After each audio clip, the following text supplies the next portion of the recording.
A don që ta shikosh një grua, një femër e cila është banore e xhenetit? A don ta shohësh një rrugë, një grua e cila është banore e xhenetit prej në dunja? Tha po. A e shikon atë grua atje? Tha po. Ajo grua është banore e xhenetit, e garantuar prej në dunja. Për çfarë arsye? Tha, ajo grua ishte e sëmur.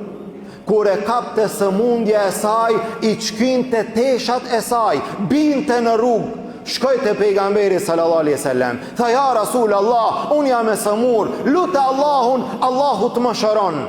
Pejgamberi sallallahu alaihi wasallam tha, nëse don, e lut Allahun, Allahu të shëron.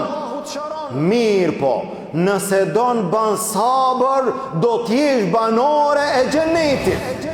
Atëherë kjo grua tha, do të bëj sabër për hir të Allahut azza wa jall. Mirë po, lutë Allahun që të ma largon, të ma mundson, mos t'i çky teshat e mia. Smundjen do t'a duroj, lakuricin nuk kam mundësi që t'a duroj. Këto ishin ato gra. Turpi i tyre ishte deri në atë shkallë, sa që edhe të arsyetuara dëshironin të qëndrojnë të mbuluara.